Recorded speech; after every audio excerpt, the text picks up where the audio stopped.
All right, we're going to kick it off here. Hello, everyone. Welcome to another webinar hosted by Seek Thermal and Andy Starnes of Insight Fire Training. Andy here brings over 30 years of experience from his career as a battalion chief in North Carolina. So, Andy, thank you for being here today to talk with everyone about how to evaluate a thermal imaging camera. If you guys have any questions throughout this webinar, please just type the questions in the chat and we'll do our best to answer them throughout this webinar. And with that being said, Andy, take it away. Thank you, Jordan. This is a webinar based on many questions we get consistently. The number one question we get asked at Insight Fire Training is, which tick should we buy? A few years ago, this brought on some interesting conversation with our cadre, and we realized that everything else the fire service buys, from firefighter PPE to trucks to hose to nozzles even, they spec these devices, they test them, they evaluate them, but for some reason when it comes down to thermal imaging cameras, they would just simply purchase what they're told or purchase what their neighboring departments are buying. We highly recommend that you follow the steps within this webinar. It is sponsored by Seek Thermal, but we want you to pick your top 3 picks, follow this lesson plan, and test them in a fire environment. It is critical that you do so. You would not buy a car without test driving it. Please do not buy one of these devices without seeing how they will perform in a low temperature environment, a moderate temperature environment, and a high temperature environment. As Jordan introduced myself, I've been around a little while, but just let you know that if you're interested in what we're doing, you can find our stuff online. We're all over social media and our website. But we also have a collegiate-based certification program for firefighters. If you're interested in taking your knowledge and understanding to the next level, I recommend 2 things. 1, check out our tactical firefighting thermology course through WKU, through the QR code there. It's the only firefighting certification for thermal imaging in existence. And check out killtheflashover.com for their Fire Behavior University, 2 semesters offered each year. It's also a FESI equivalent. Those are 2 collegiate-based firefighting curriculums taught by firefighters, peer-reviewed, and things that will help you in your job in understanding fire behavior and thermal imaging. First off, this is not a sales presentation. I am a contractor for Seek Thermal. I do not get paid if you buy their cameras or you buy a Bullard or FLIR or whatever you buy. However, I lay my head down at night knowing that I help firefighters use cameras to the best of their ability. Seek Thermal has been kind enough to let me work with their amazing team and listen to our feedback and your feedback to develop cameras. And part of this, they give you free webinars, free training for firefighters every month, and we share that training. And this is a part of that. We want you to know that we're not going to push a particular brand, even though it's sponsored by one. We're going to give you the information, and we want you to test, demonstrate, and decide, as my father said, until the flashover. So this is an encouraging message that firefighters and fire departments should educate themselves about thermal imaging, demand better products, get rid of the things they don't need inside of thermal imaging, and thereby force thermal imaging markets and companies to improve for the sake of our citizens and firefighters, which is actually what's been happening in the last 3 years, which I'm very thrilled about. So let's talk about the need for an evaluation criteria. The fire service is very good about researching and determining specs on many pieces of life-saving equipment. However, as I mentioned in the beginning, in the realm of thermal imaging, fire departments simply purchase based on a sales presentation or what other departments are buying or using currently. I get the same phone call every year right at the end of their fiscal year. They have several weeks to make a decision. They have money left over, and they are in a panic. And they say, the fire chief says I need to buy ticks. Which one should I buy? And I provide them information, but I do not tell them which camera to buy. I will tell them straight up, there are 3 extremely impressive imagers out there right now you should consider, which are Seek, Bullard, and FLIR. They all have positive things about them that you should look at, but I want them to test these devices and make sure that these well-funded departments are not using antiquated technology, which is what I see on a regular basis.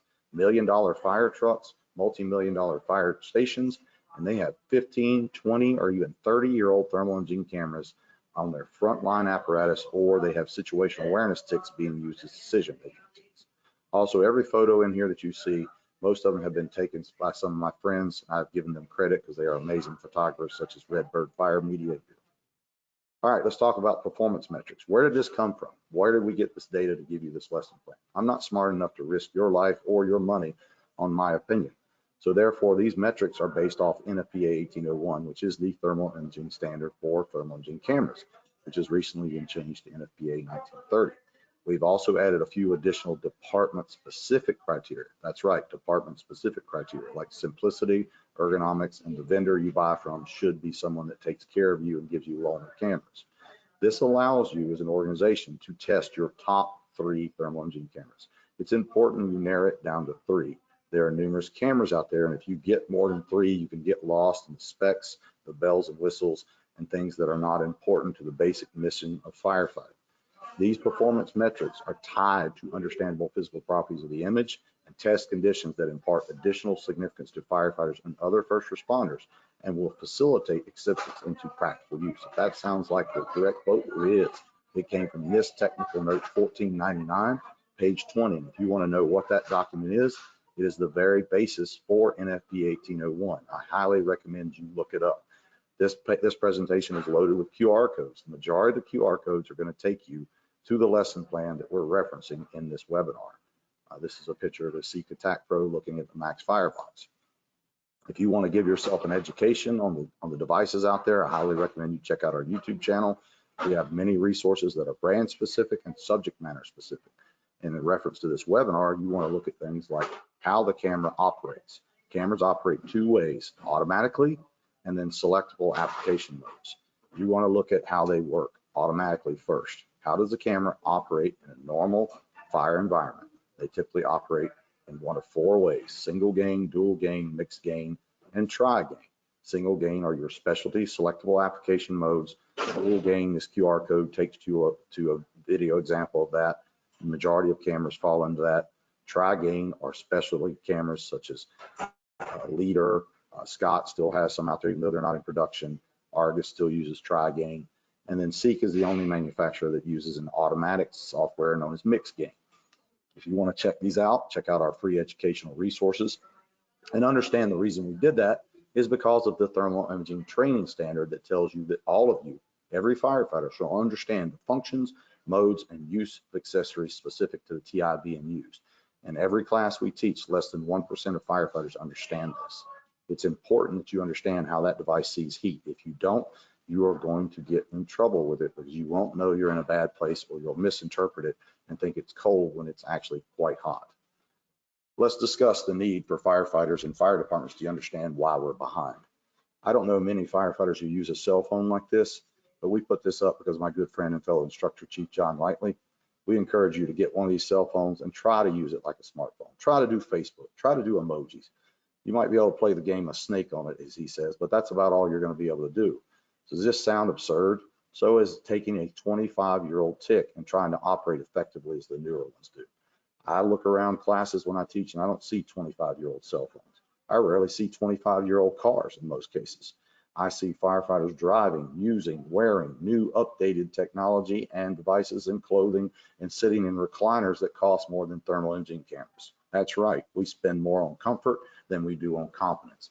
And that is scary because this is what I see when I travel. A Bullard MX 2001 model, a Scott Eagle 160-320. That thing is the size of a NASA space helmet. It was made 24 years ago. A K90 Talisman, which looks like a yellow submarine, made in 1999. MSA 5000 series, which are over 20 years old. ISG XLR and XR models, even an E380, which looks like the Star Trek Enterprise. I've seen a Carnes Viper, which is the size of a shoebox, which weighs 12 pounds in a fire truck. If your tick is older than 10 years old, you need to replace it. Yes, you heard me say that. Everything else in FPA is encouraging and mandating in some cases that departments replace those devices, those apparatus, and even their gear every 10 years. Why are we not doing that with our technology? You upgrade your cell phone every year. A cell phone is actually more expensive than some cameras in some cases. We need to be able to keep up with a modern environment by using modern technology, and it needs to be budgeted, and therefore the fire departments and the fire service need to make it a priority, and that is what we're pushing to do. And let's talk about another issue when we're buying these devices. I've seen fire departments buy thermal imaging cameras, but not fire service thermal imaging cameras. They look on Amazon, they look on Google, and they start shopping instead of doing homework. This camera on the right is a FLIR K1, which is a fire-rated situational awareness camera. The one on the left is an automotive inspection camera. It is not the same resolution, doesn't have the same color palettes, and is not designed to go into the fire. I have seen these numerous times in firefighters' hands because they're half the cost of the other one. I understand that people buy things with their own money, but if you buy something that's not designed for fire, you will find out the hard way that it will fail and they will not honor the warranty, or worse, you could be injured or killed using one of these devices. Do not use industrial non-fire rated cameras in a fire. I get these questions several times a week from even training academies that are wanting to use thermal imaging cameras, even non-fire rating ones, to measure the temperature inside their burn building. That is not what you want to use a fire service camera for or an industrial camera for, because the majority of them are not rated for that, not designed for that, and very few firefighters have a level 1 or level 2 thermography certification that would even know how to operate these devices. So make sure you understand the difference between an industrial camera and a fire rated camera. So before we begin this evaluation process, it is extremely encouraging and important that you as the firefighter understand what NIST says here, that the overall usefulness of a TIC is very much dependent on you, the observer, the person holding it, to interpret the image displayed on the screen well enough to perform a task or operate successfully. If you don't know what you're looking at, it's just an overpriced flashlight with pretty colors.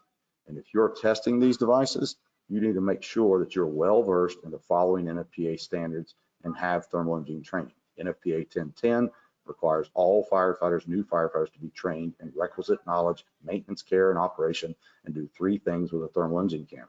NFPA 1801 is the standard on the camera, how it is built, tested, all the resolution behind it, and how an instructor, the knowledge an instructor should know to be able to communicate that to students. That has changed to NFPA 1930. NFPA 1408 is the thermal imaging camera training standard and also includes maintenance information. In Chapter 7, it requires you to do 23 topics annually, classroom, hands-on, and live fire. If you're not familiar with those, you probably shouldn't be evaluating them. So you need to have that training before you decide to evaluate these devices. Let's talk about the 2 types of devices that are being marketed to firefighters today.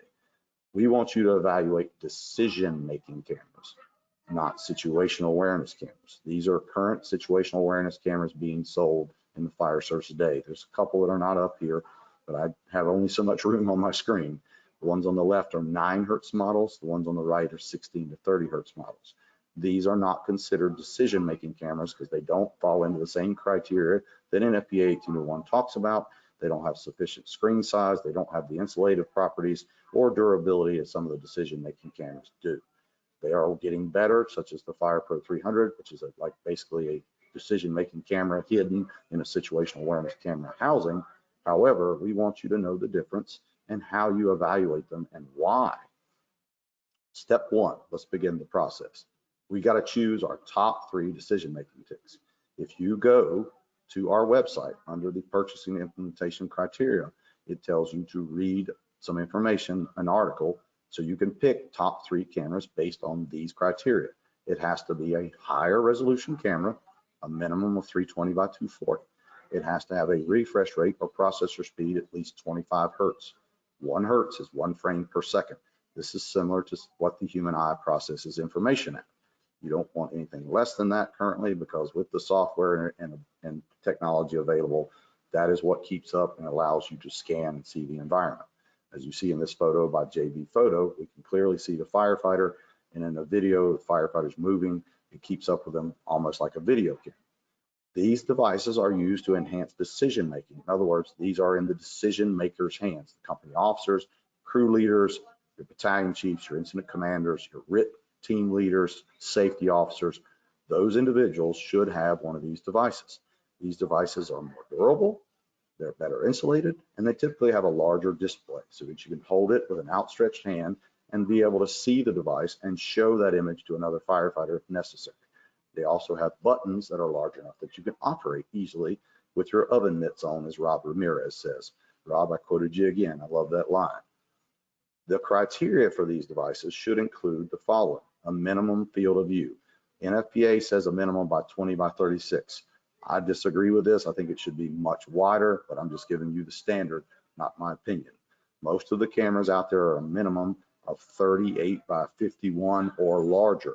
The reason being, the human eye sees approximately 60 degrees horizontally or vertically by 170 degrees horizontally. So when you go down that narrow, it's like looking through a toilet paper tube, to quote my friend and mentor, Chief Mitchell. You also need to grade them on how they operate in from cold to hot. That's called temperature modes or sensitivity modes, or in the thermography association or realm, it's called gain changes. All the cameras out there do them differently. They do them either single gain, dual gain, tri gain, or mixed gain.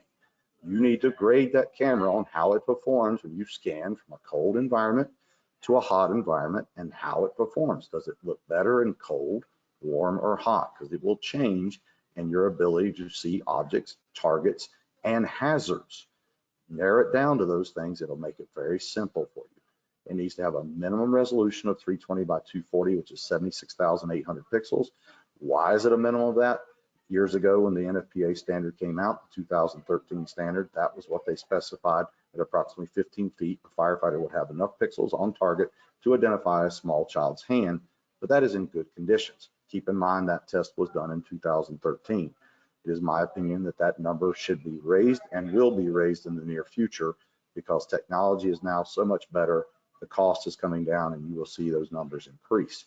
You also see something called a thermal sensitivity rating. This is where the water gets muddy with many manufacturers. Some of them call it NETD or MRTD. This is the sensitivity of the device to be able to see objects of similar temperature side by side and tell what they are.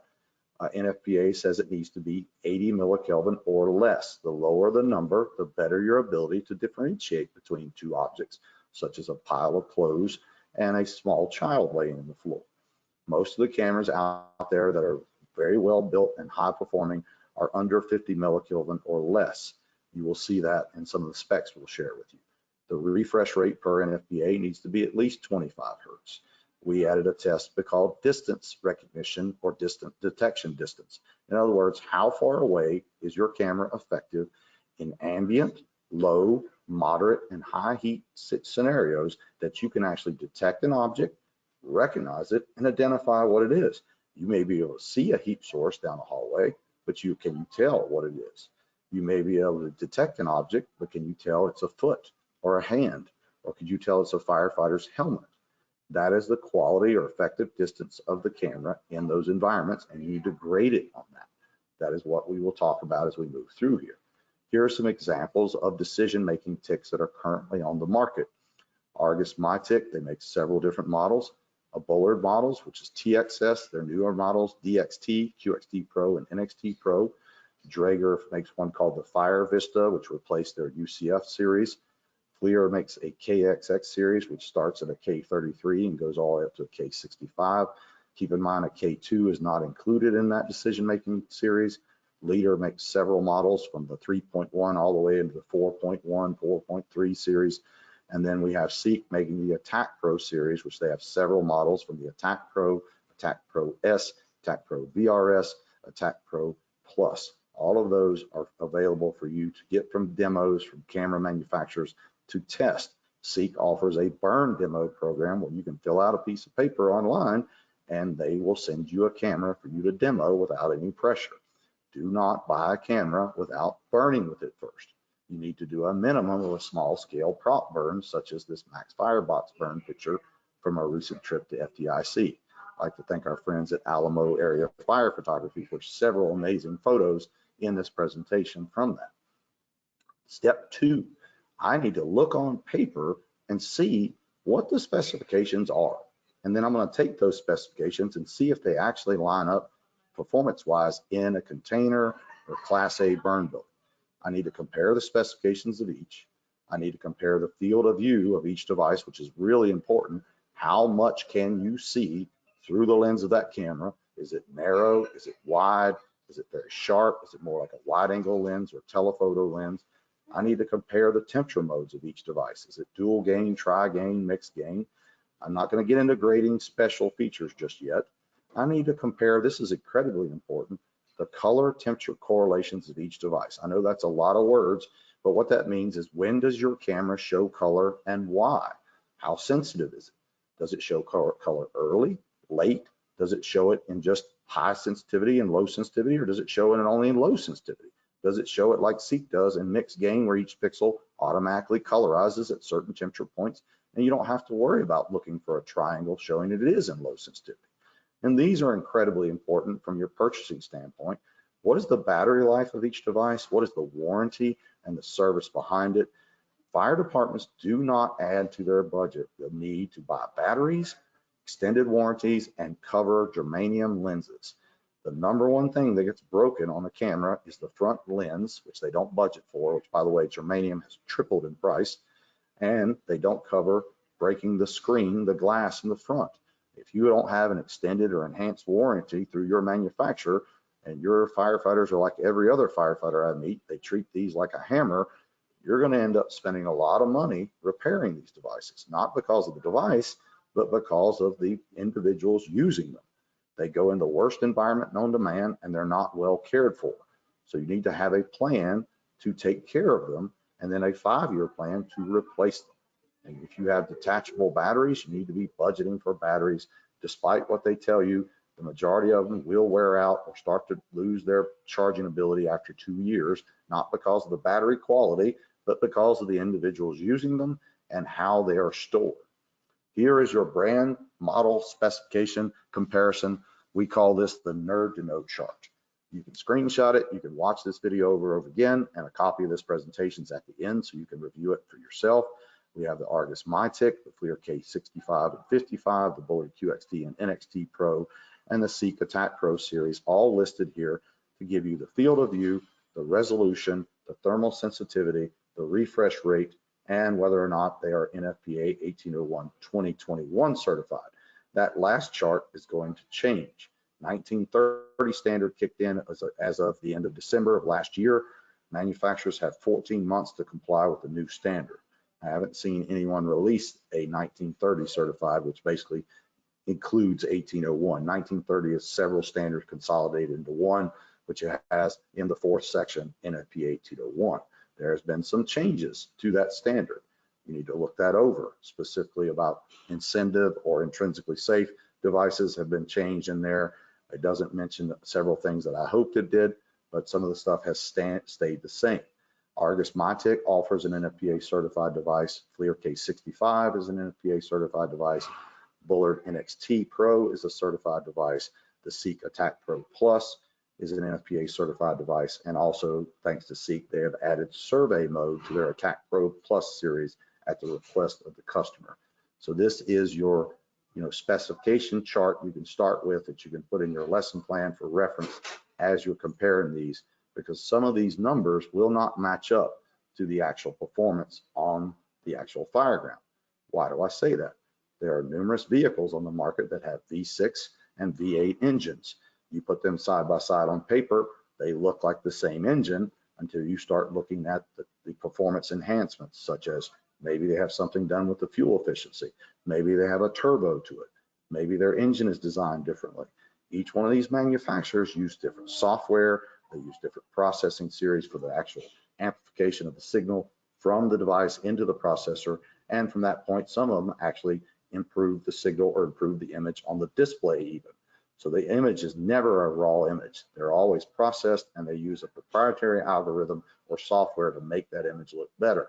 They will all look different. I can take 5 cameras that have the same specs and look at the same fire, and they will look 5 different ways because of differences in manufacturers. Make sure you understand that. What is said on paper may not be the same in practice. Let's look at the Seek Attack Pro series.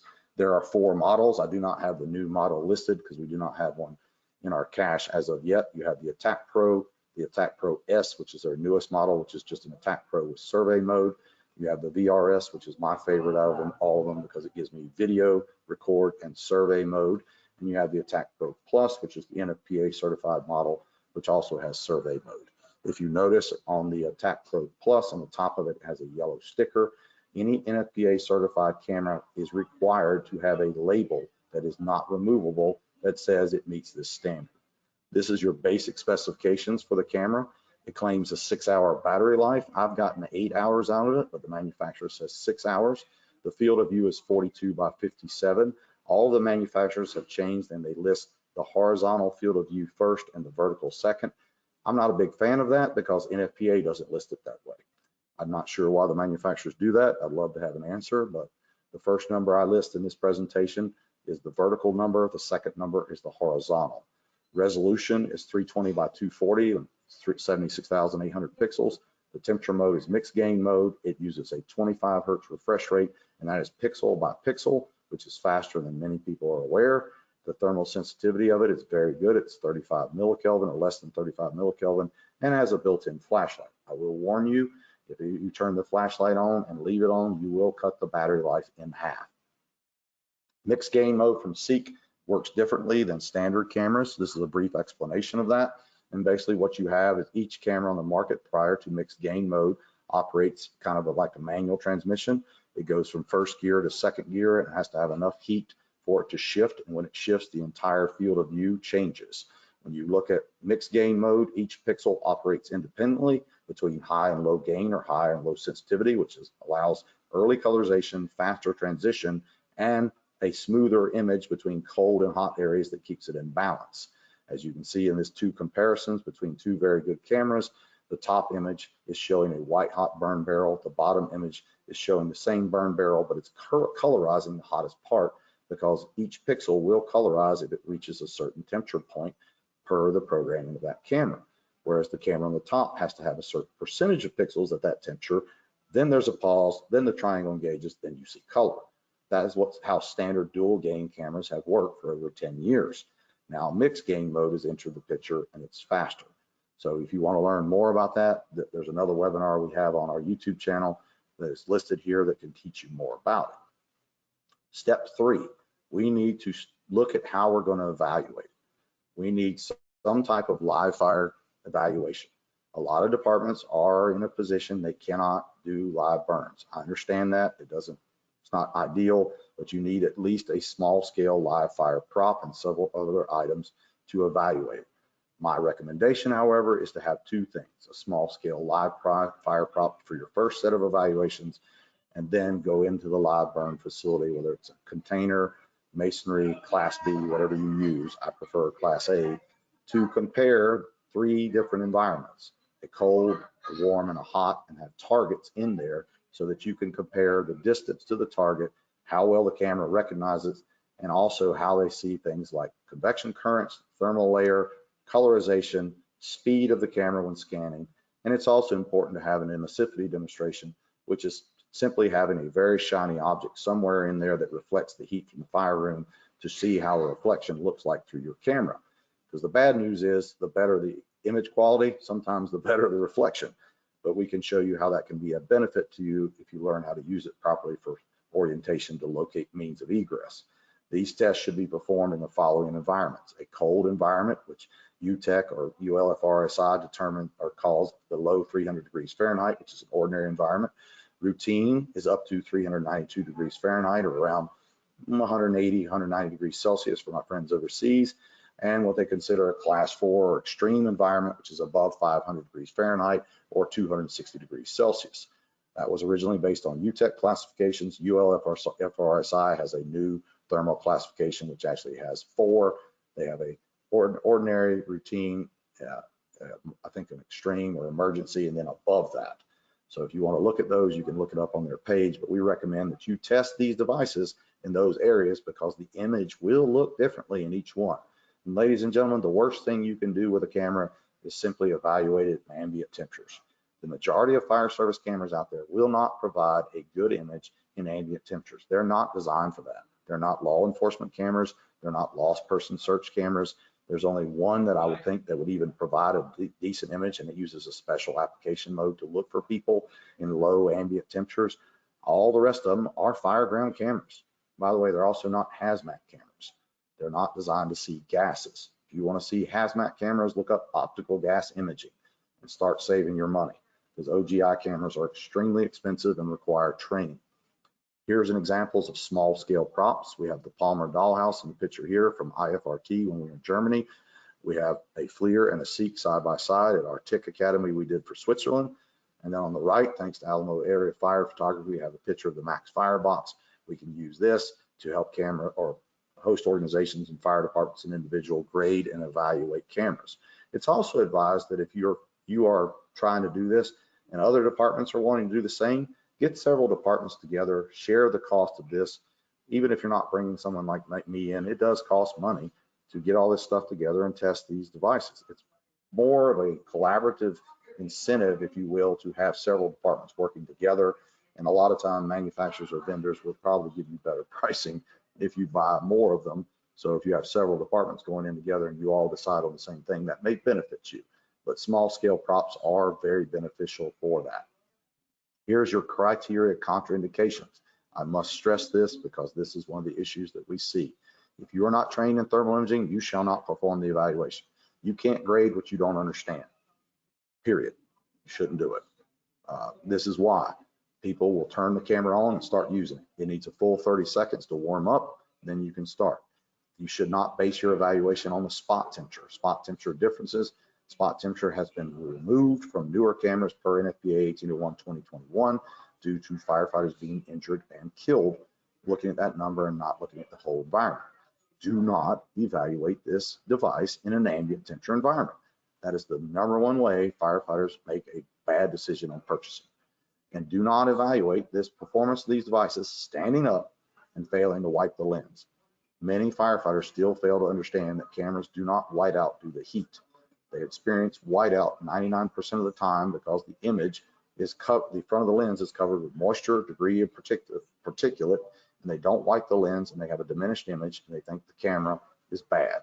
It's actually the environment is bad and the end user needs to wipe the lens and stay low. Do not change or vary the testing parameters for each device. It should be the same across the board. And do not evaluate these devices in artificial smoke or fog machine environments. That's not how you test them. This is your criteria contraindication slide. Why is there no spot temperature? We have an entire article and dedicated information on this.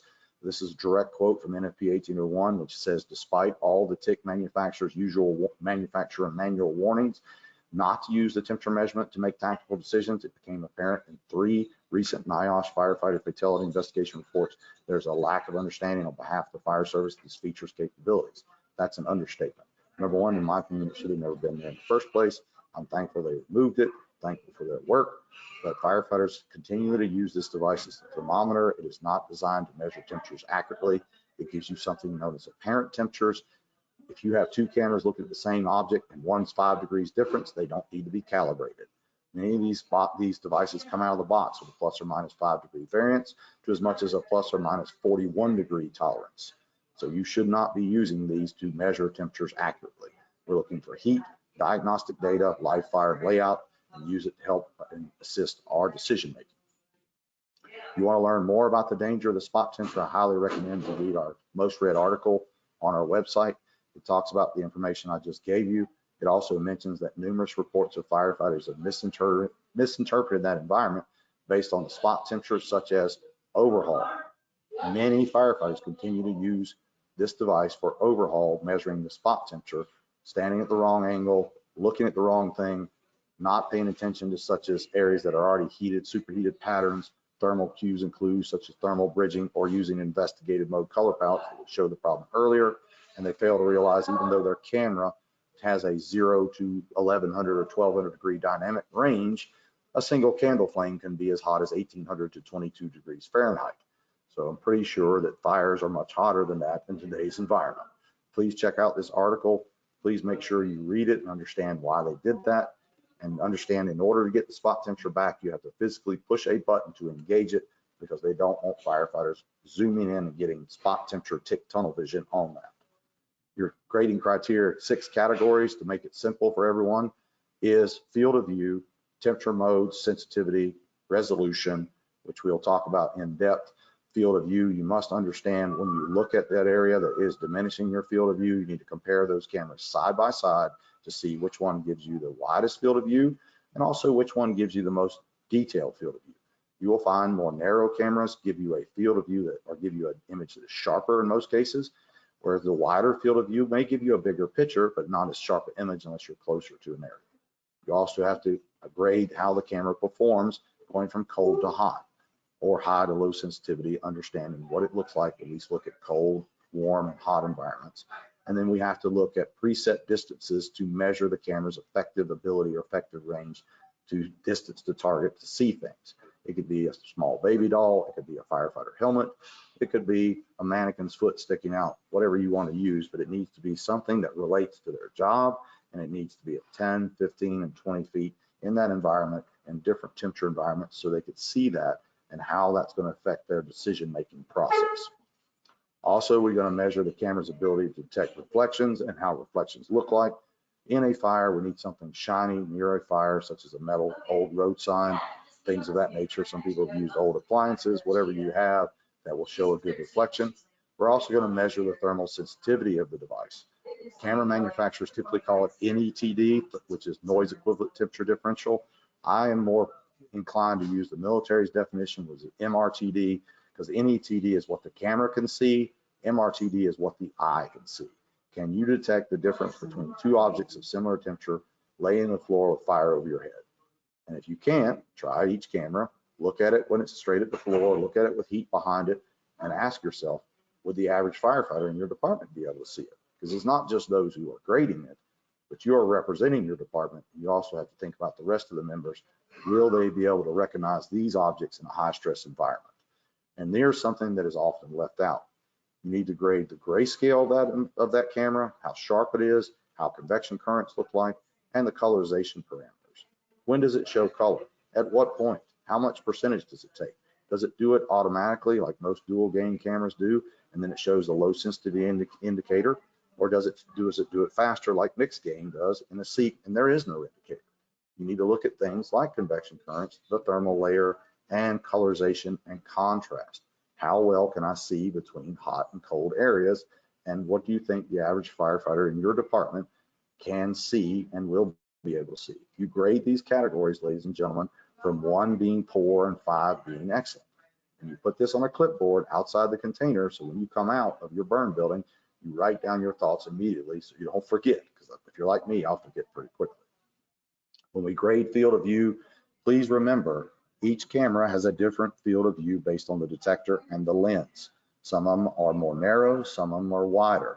A pistol grip camera, you can improve the field of view by rotating it sideways. Some cameras you cannot do that with due to their orientation, but you need to try these out and see when you scan a room, which one is going to allow you to see the room better. Does it focus in on smaller objects better, or can I scan that room faster due to the wider field of view?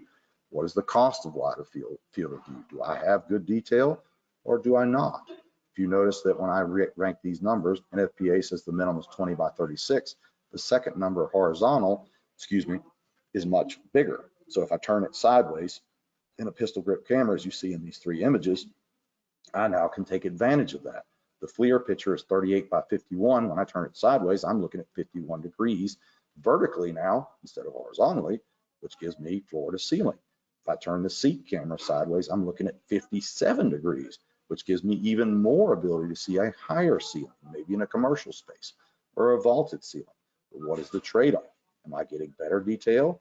I'm getting more image, but less detail. What is it? You won't know this until you try it out in your burn buildings or test it where you can see the differences in objects, ceiling height, and things around you.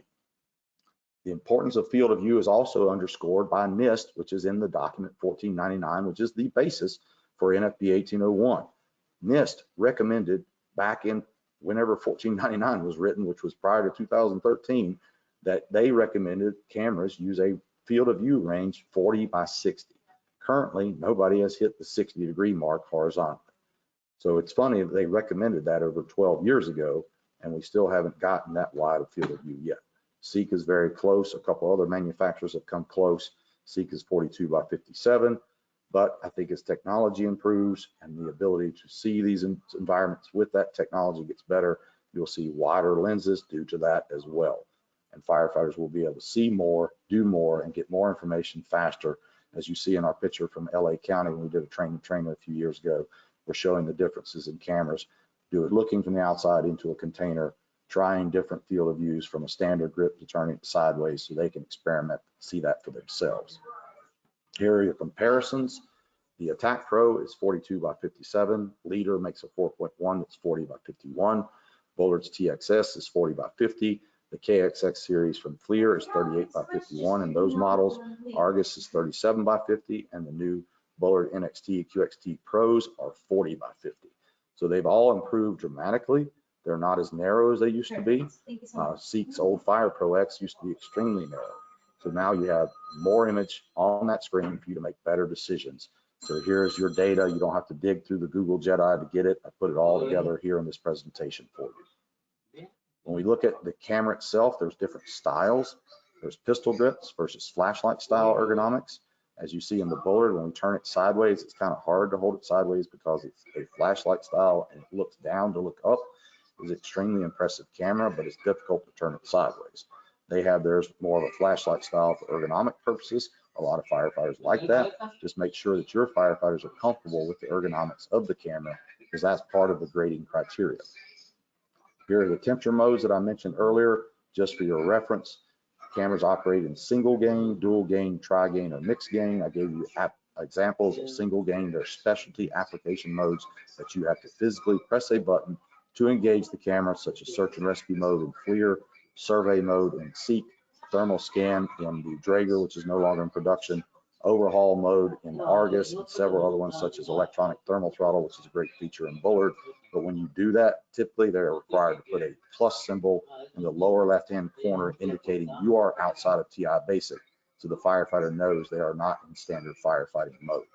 So make sure you review these and know what you're testing, because if you don't understand how the camera actually processes heat, you're going to grade it incorrectly. This is an example of several different cameras going from cold to hot or high to low sensitivity. First is the older MSA. Switching over, you see the triangle is an indicator of low sensitivity. MSA shows color twice, one at 290, and then it begins at 1048. So make sure you understand when your camera shows color and why. And this is the Bullard older camera, the NXT model. Their newer camera has a much sharper image of this than this one, but you can actually see the changes here where we go from low sensitivity, point it down to the floor, and we get high sensitivity. And then we have a demonstration where we're looking at a fire with a FLIR, the KXX series, where we look from cold to hot. You see the camera change with a slight delay and a very impressive image in the high heat environment. We do it one more time so you can see the change. And then we will finish up with Seek Attack Pro, where we show firefighters in Germany doing IFRT Hot Days, a charity event, learning to search like American firefighters for charity. And you notice that you can see the grayscale very well and the colorization behind them. There's no delay in it, and this acts more like a video camera, but you won't see a triangle indicating low sensitivity in the Seek products. So that's a brief overview of a few cameras for you. And this is a chart showing you each one of them of when they switch from high to low sensitivity. Your Seek only takes 1 pixel and it switches pixel by pixel. FLIR takes 2% of the pixels at 150 degrees Celsius or 302 degrees Fahrenheit. Bullard takes 3% of the pixels of the 307,200 pixels. They're 640 by 480 camera. They do it at a much lower temperature colorization point. They do it at 230 degrees Fahrenheit or around 110 degrees Celsius. Tempest or Leader takes 5% of the pixels of their camera to switch. MSA, which is no longer in production, takes almost 1/3 of the field of view before it switches. So we give you this data up front because a lot of people ask for it. We've already put it together. You don't have to hunt it down. It's on our website. It's on our YouTube channel. Please look it up. Please use it. Make sure you use the resources we've already spent a lot of time doing so you don't have to dig and solve all the world's problems again. You can go out and do your job, because many of you are being tasked with grading these cameras at the absolute last minute. Yeah, I said that. I've had many friends call me and they've been assigned a very tight deadline to get something done by their fire department. I'm trying to be more sympathetic to your needs because I'm retired now, but I understand the frustrations of giving a project with only a couple weeks to get it done. So we're going to help you with that. NFPA 1408, the training standard, also tells you, the firefighter, the end user, that you're supposed to be able to interpret the colors and the associated temperature ranges with it that's specific to that camera. So when you're grading it, you need to know when it shows color and why. This is an example of a color temperature correlation chart that we did for Seek. It tells you when you see grayscale, when color engages, yellow, orange, and red. If you read NFPA 1801, the TI basic standard says color shall progress from cold to hot, black, gray, white, yellow, orange, red, with no more than 50% of the overall dynamic range being in grayscale. I need you to hear that again. No more than 50% of the overall dynamic range or temperature range is in grayscale. So if they have a 1200 degree range, then a max of 600 can be in gray. If it's outside of that, you don't need to look at it, because you're going to see cameras that show a ton of grayscale and no color until it's too late. You are operating in an environment that needs a balanced image, grayscale for details and diagnostic information such as furniture, stairs, people, things of that nature, and color, or what they call an isotherm, for threat identification. And understand convection currents are also a threat, and they are hot. The absence of color is not the absence of heat. Know when your camera shows these things and how to interpret it before you go to grade it.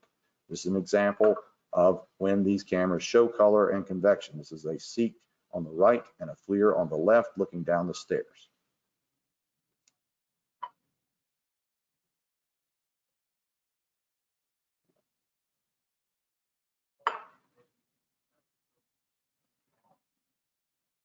As you can see, both are showing convection currents, but one is showing colorization earlier, which is the Seek. That is due to the programming and mixed gain mode. Both of these cameras claim they show color at 302 degrees Fahrenheit or 150 degrees Celsius. If you just look on paper, you would assume they are the same. However, they are not. Make sure you understand that before you get started, that just because it claims one thing, you need to see how that performs in a fire and why. This is an example of a FLIR and a Seek, or actually just the Seek itself, walking around a working fire in Ohio. I wanted you to see how mixed gain mode performs from a size up perspective. You can see both sides here, the side of the house that's being exposed to the heat and the actual fire itself. Due to mixed gain mode, you can see the heat coming through that basement window. A lot of firefighters were taught ticks can't see through glass, which is true, can't see through anything. However, this is single pane glass. This is why we don't put single pane glass in newer homes. Energy goes right through it. It's not energy efficient, allowing your camera to detect it. But a large amount of cameras would have a pause before they detect this, and firefighters are typically famous for not going slow. So if they don't slow down, they would miss the signs of a basement fire. This is an example of refresh rate. There are many different cameras out there that go from 25 hertz up to 60 hertz. And on paper, we would think 60 hertz is faster. I want you to watch as the Seek goes from floor to ceiling and how there is no delay when we go up and down with this device.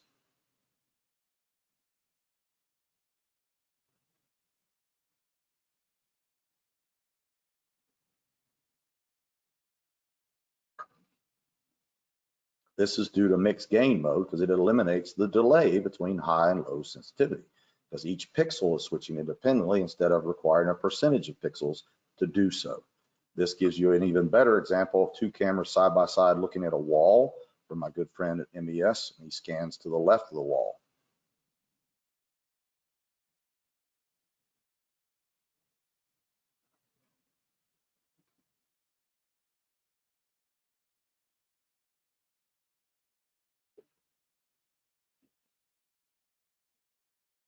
At this point, the Seek is already colorized. The other camera is still waiting to engage. There's about a 1 second pause. According to manufacturer instructions, the camera will engage low sensitivity when 150 degrees Celsius or 302 degrees has been reached by 1% of the pixels after 1 second of pixel saturation. That requires 1 second of being still before the camera engages. Firefighters have to read the instructions on their products to understand how they perform. And then when we talk about thermal sensitivity, I put this in here for a reason. This is not my definition. These are from Infrared Training Centers, Movitherm, Seek Thermal, and one little note from me, that noise equivalent temperature differential, or NETD, is the measure on how a tick can distinguish between very small differences in thermal radiation in the image. This can be described as the smallest temperature difference that a camera can detect, the camera, not your eye. The lower the number, the better the thermal sensitivity of the infrared system. A word of warning from a low-cost manufacturer may be hiding poor sensitivity by taking this rating at 50 degrees Celsius instead of the industry standard of 30 degrees Celsius. When was yours tested, where, and why? MRTD, in my opinion, is the better standard because, yes, you need a technical definition of what the camera can see, but it doesn't matter if the camera can detect something if I can't figure out what it is with my eyes. Johnson's criteria by the military means DRI. I need to be able to detect, recognize, and identify the lowest temperature difference that the human eye can detect with a camera. Ask your firefighters, can they tell the difference between objects in these environments? If they can't, then it doesn't matter what the number says. It comes down to the eyesight and the interpretation of the end user. And if you haven't figured out this, the majority of firefighters, as they age, don't have good eyesight. So it needs to have an extremely impressive image that you can hold out there with an outstretched hand, because most of them can't see objects close up either. This is an example of what a high heat demonstration would look like when you're grading the camera. This was taken in Tennessee with one of my trainings with Seek. This is an Attack Pro VRS. You can clearly see the thermal convection currents over their head and colorization. You can also see the firefighter's gear. You can see as it's moving, the differences in thermal gradients from yellow, orange, red. You can see, can I see through the color? Can I not see through the color? You can see where we cooled the ceiling briefly and how that changed the image quality. We also have to wipe the lens. I also put it in survey mode here just to show the students the difference between when I shouldn't use survey mode and when I should. And this is some convection currents and how we can identify that. This is basically a 15-minute evolution where they can grade these cameras if they choose to, and you can look at the image clarity or lack thereof of each device and grade it for yourself. And then we come down to the nitty-gritty of when the firefighter is going to say, I like it, I don't like it. Is it simple? Is it easy to operate? And these are not my definitions. This is NIST definitions.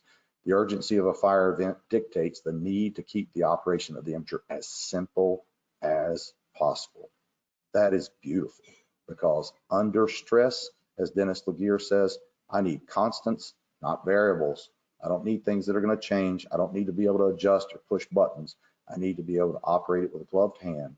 Even though most cameras are automatic in their focus, some offer manual controls on certain settings. We want to make sure that we stay in the fire settings when we're in a high stress environment, and when we're doing investigative mode, such as survey mode or search and rescue mode or thermal throttle on these manufacturers, that we have time to do that. When people are screaming and buildings are burning down, they're not going to be pushing buttons.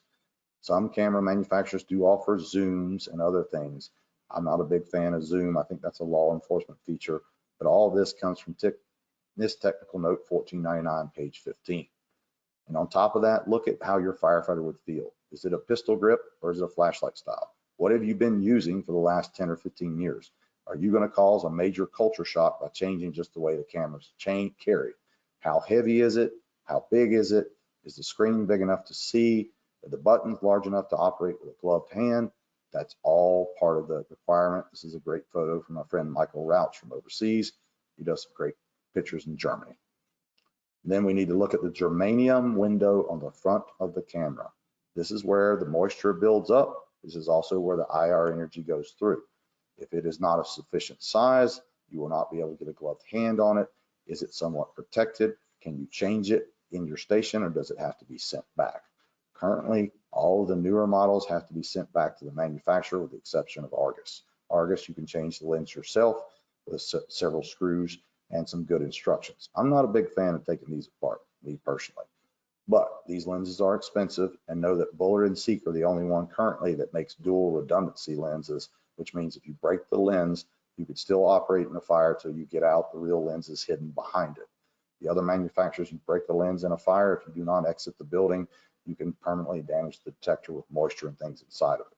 I highly recommend each department budget for lenses, because that is the #1 thing that gets broken on these cameras. Make sure they're cleaned with alcohol wipes and general soap and water. Do not use solvents, abrasive objects such as wire brushes I've seen, that will ruin the lens. And we look at batteries and warranties. No matter how good the battery is, it matters how bad the client is. If we don't take care of the battery, we can have problems. Make sure it's stored properly in a cool environment, not a freezing environment, not a super hot environment. That can affect how it's charging.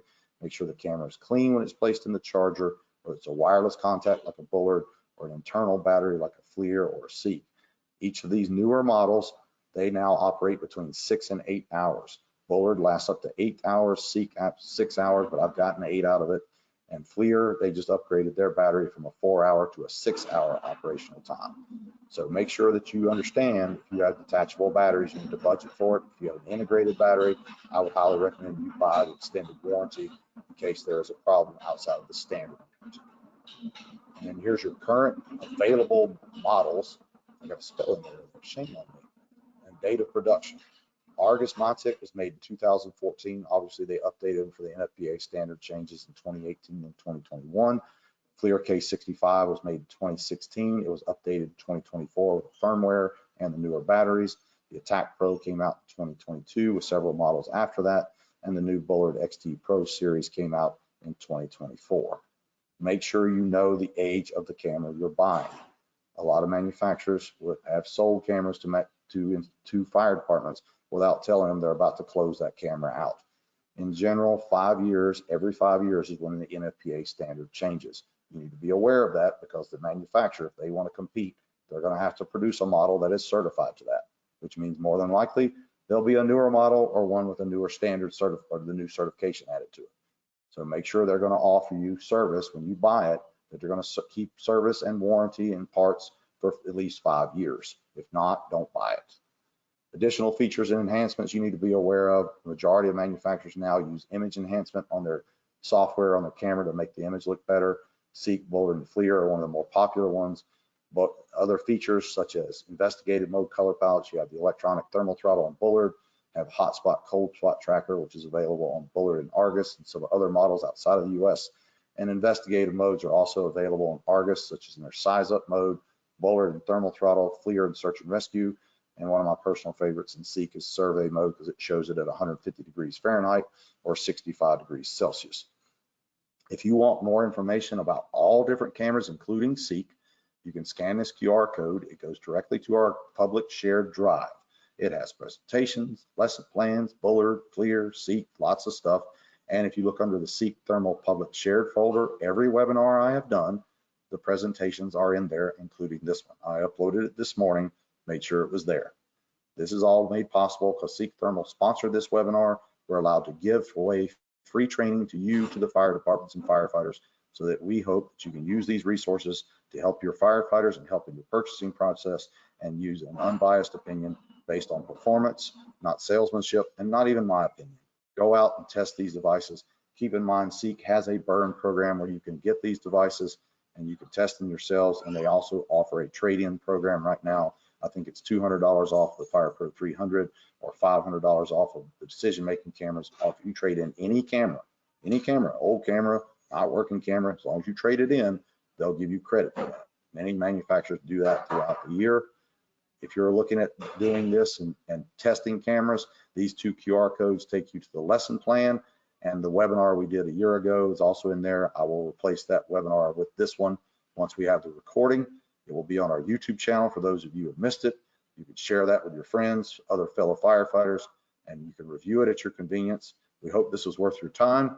This is my contact information, name, website. You can hit the contact us button. It goes to me.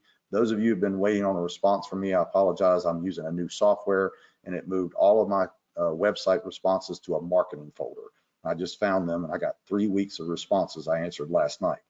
That's my personal email, my cell phone, and then those are our social media pages. We post 2 to 3 times a day, every day. I have a very large cadre of amazing instructors who I'm extremely proud of. Please check them out. They're doing amazing work all over the US and internationally with us. We're here to help you. We thank you for your time today. Have a great day. God bless. Stay intelligently aggressive. And Jordan, I'll hand it back over to you. Awesome. Thank you so much, Andy. If you guys have any questions, feel free to reach out to Andy directly or myself after this webinar, and we'd be happy to answer any of those questions that you have. If there was something Andy mentioned that you wanted to go back and reference, I will also be sending out a recording of this webinar to everyone who registered today, if not tomorrow. So yeah, thank you, Andy, again for your time, and thanks for everyone who registered for this webinar today. Thank you all. Take care. Thanks.